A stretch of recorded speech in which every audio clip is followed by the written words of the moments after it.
Bonjour mes chers élèves, je suis là aujourd'hui pour travailler avec vous un petit peu sur les figures de style. Ça sera une révision. Vous avez déjà travaillé sur ces figures-là avec la boîte à merveilles et le dernier jour d'un condamné, mais je reviens pour les réviser avec vous. Commençons d'abord par la définition. Qu'est-ce que les figures? Les figures de style sont des procédés qui consistent à rendre ce que l'on veut dire plus expressif, plus impressionnant, plus convaincant, plus séduisant. Ils sont utilisés en littérature dans les beaux textes et dans les discours, mais aussi dans le langage courant. Ça veut dire la langue parlée. Autrement dit, une figure de style permet de créer un effet sur le destinataire, le lecteur d'un texte, écrit ou parlé. Tout simplement, les figures sont l'ornement du langage écrit dans un texte.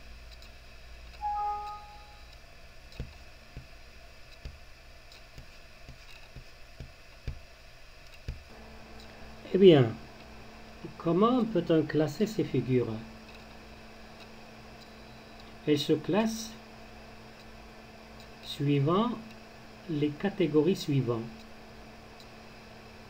Les figures d'analogie, les figures de substitution, les figures d'insistance, les figures d'atténuation, les figures d'opposition. Sachant bien qu'il y a d'autres catégories.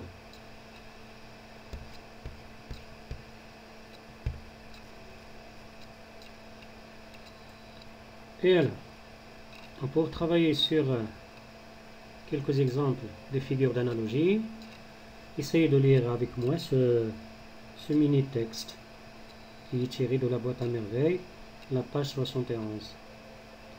Grande nièce, depuis quand les chats raffolent-ils de miel? Un chat avec un turban de soie serait la chose la plus ridicule du monde. Une fille aussi bête que Zineb ne peut rien trouver d'amusant dans sa pauvre cervelle. Elle ne savait pas jouer, à mon avis. Elle était donc particulièrement pauvre et méprisable. Moi, j'avais des trésors cachés dans ma boîte à merveilles. J'étais seul à les connaître. Je pouvais m'évader de ce monde de contraintes, encombré de pachas, de prévôts, des marchands et de gardes-vénaux, et me réfugier dans mon royaume où tout était harmonie, chant et musique. J'avais pour compagnons des héros et des princes équitables. Si vous observez avec moi, j'ai souligné 3 exemples de figures de style. On va voir de quoi s'agit-il.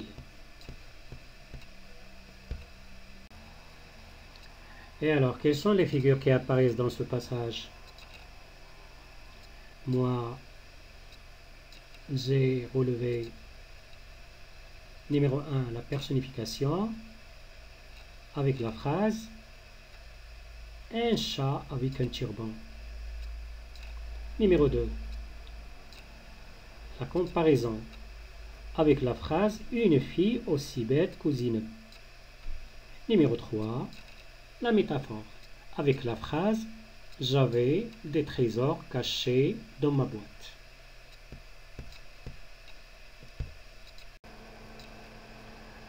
Si vous vous rappelez de ce texte que nous avons déjà lu, un texte qui est un petit peu comique, met en évidence le jeu des enfants. Le narrateur Sidi Mohammed parle du jeu de Zineb. Cette petite fille joue avec son chat. Et alors, nous avons une personnification d'un animal qui porte un turban. Le turban est propre à l'homme qui le porte sur la tête. Et alors, nous avons une personnification, non? Comment on peut la définir? La personnification est une figure de style par laquelle on prête des qualités humaines à une chose, à une idée ou un animal. Et alors, nous avons une personnification d'un animal qui est le chat, par le turban. Dans la réalité, c'est l'homme qui porte le turban, et non pas un animal comme le chat. Et alors, dans le texte, nous avons une personnification d'un chat, par le fait de porter un turban. Quel est l'effet produit par la personnification? La personnification peut rendre vivant, saisissant, un objet, une chose ou un animal. Voilà un autre exemple, tiré de la boîte à merveille à la page 54. Ce soir, il ne me parlait pas. Le il pluriel renvoie aux objets contenus dans la boîte à merveille.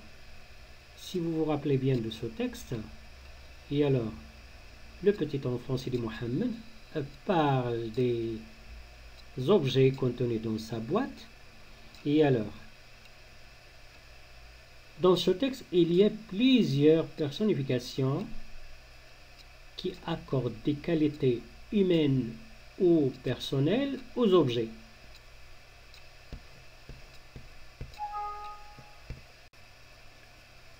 La comparaison.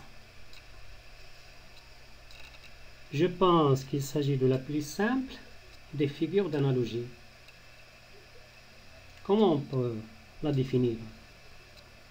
C'est une figure qui rapproche deux termes à partir d'un élément qui leur est commun, et grâce à un terme comparatif comme pareil, tel que, ressembler à, de même que, et ainsi de suite.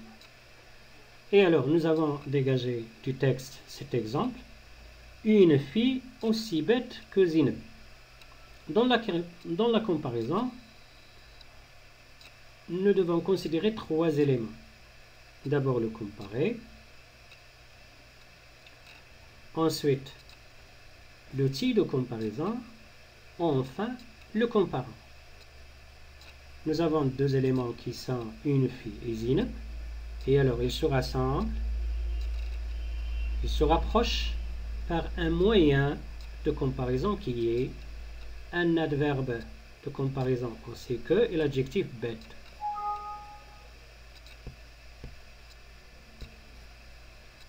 Quel est l'effet produit de la comparaison? La comparaison rend clair le message, écrit ou oral. Elle explicite et rend plus concrète l'idée signifiée ou véhiculée par la phrase ou l'énoncé. Un autre exemple. Elle me sortit du seau, me jeta dans un coin comme un paquet. Si vous vous rappelez de cet exemple, il est tiré de la boîte à merveille, juste au texte qui parle de la séance du bain. Elle, c'est Lazouita, la mère du narrateur. Le pronom personnel réfléchi me, c'est l'enfant Sidi Mohammed qui parle de soi-même. Et alors, il nous donne une image sur le fait de vivre un petit événement avec sa mère. Et alors, la mère a jeté son enfant dans un coin comme un paquet. Tout simplement, je peux dire que la comparaison représente ce que l'on dit ou ce que l'on écrit par une image claire et simple.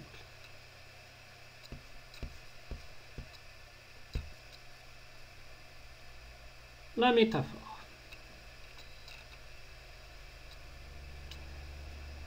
C'est la figure la plus utilisée dans le texte poétique. Elle s'emploie dans les récits et dans les romans, mais elle est spéciale au texte poétique. Comment on peut la définir? C'est une figure qui établit une assimilation entre deux termes, comparé et comparant, sont rassemblés dans un seul énoncé sans que le terme de comparaison soit exprimé. Autrement dit, la métaphore est une comparaison sans outil de comparaison. Et nous avons relevé du texte l'exemple suivant. Moi, j'avais des trésors cachés dans ma boîte à merveilles. Qui est-ce qui parle? C'est l'enfant Sidi Mohammed. Il parle de soi-même et de ce qu'il possède. Il dit qu'il a des trésors cachés. Que veut-il signifier par des trésors cachés? Il veut signifier que les trésors cachés sont des objets ou bien des merveilles contenues dans la boîte à merveilles. Et alors, il a employé des trésors cachés métaphoriquement au lieu de dire les objets de la boîte à merveilles. Quel est l'effet produit par la métaphore? La métaphore est plus riche que la comparaison, plus subtile que la comparaison. La métaphore donne à voir de façon poétique une certaine réalité, une réalité perçue de manière subjective par celui qui écrit ou bien par celui qui parle. Un autre exemple de la métaphore.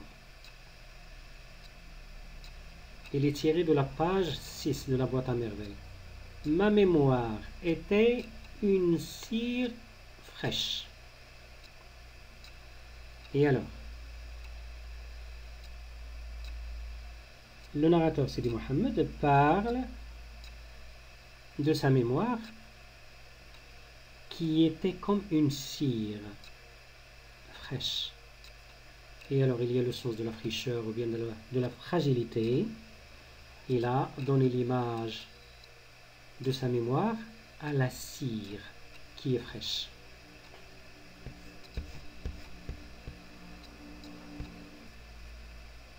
L'allégorie.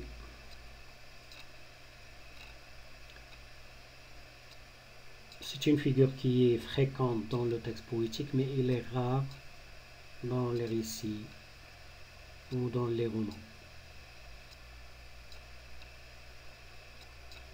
On peut la définir comme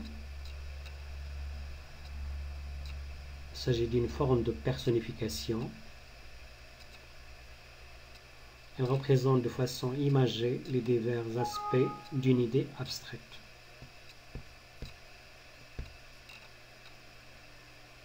Autrement dit, l'allégorie, c'est le fait de représenter quelque chose d'abstrait à l'aide des outils concrets. Exemple. Je sentais les genoux me frôler de leurs doigts brûlants. J'entendais leur rire comme par les nuits d'orage. Dans cet énoncé, on parle des genoux. Et alors, les genoux, c'est de l'abstrait.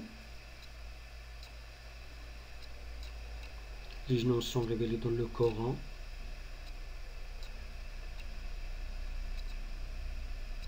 mais ne sont pas touchables, ne sont pas concrets. On ne peut pas les rencontrer au jour le jour. On entend souvent parler des genoux. Ça fait partie de l'abstrait ou bien de ce qui est spirituel. Mais le narrateur a employé des termes pour nous rapprocher de ce monde des genoux par le fait de se frôler de leurs doigts brillants. Et alors les genoux peuvent avoir des doigts brillants.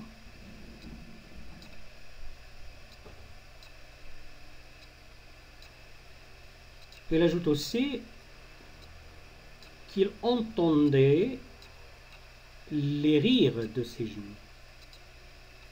Et alors, en quelque sorte, moi, je vois qu'il s'agit d'un exemple d'allégorie. Cette figure est très rare dans la boîte à merveilles. Et même dans le dernier jour d'un condamné. Quel est l'effet produit de cette figure?